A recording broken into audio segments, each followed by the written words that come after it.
So it looks like a team of researchers believe they have found alien technology from a meteorite that landed in the ocean.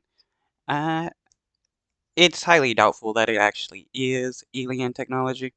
Are we alone in the universe? It's a question scientists have tried to answer for a long time, and we may be a step closer to answering that question. A team of Harvard researchers believe they have discovered fragments of alien technology. The pieces were from a meteor that landed in the ocean near Papua New Guinea back in 2014. But the team has a lot more debris to sort through in their research. Professor Avi Loeb led that team of researchers, and he joins me now for more. Professor, thank you so much for joining us. Let's start with what you found. What can you tell us about these spheres that you've recovered from the ocean floor? Thanks for having me. These are metallic marbles that we identified through a microscope. So that's a new way of doing astronomy. Instead of looking for what's outside the solar system using telescopes, we were using microscopes. And we collected magnetic material from the ocean floor that is 2 kilometers deep. And first, we put it in vials, as you see here. I just received some of the material by FedEx a few hours ago.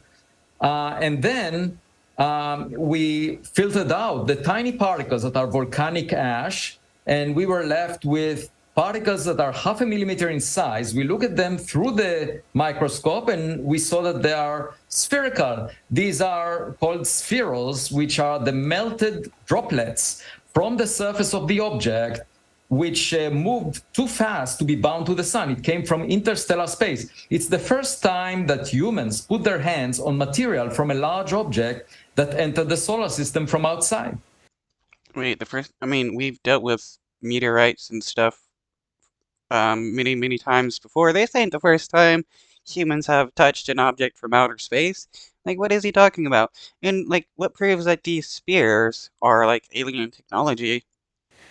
So I got two sets of questions. Let's stick first with the little marble objects. How do we know those mean anything more than just some combination of things that melted while it was zooming through space? Why is it possibly technology? Based on the US government data, we inferred that the material strength of this meteorite was higher than all space rocks cataloged by NASA over the past decade, even iron meteorites. And Couldn't this just be an uncategorized meteorite that has been found with materials that, NASA and stuff has yet to see? Why is it alien technology? the question is, what was it made of?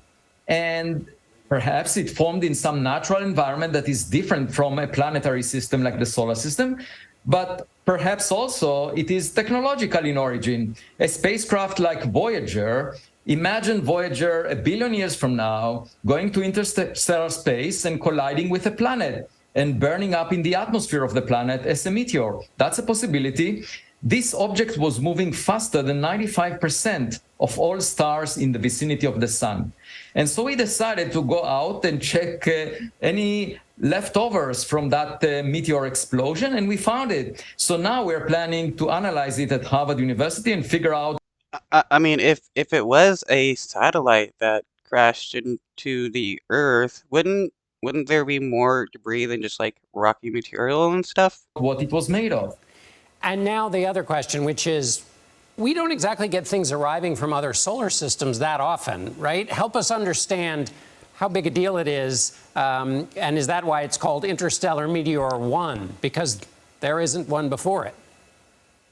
Right. This is the first one identified by US government sensors, mostly satellites, and we didn't discover any such object before. It was more than 0.5 meter in size and released a few percent of the energy output of the Hiroshima atomic bomb when it exploded 20 kilometers above the Pacific Ocean.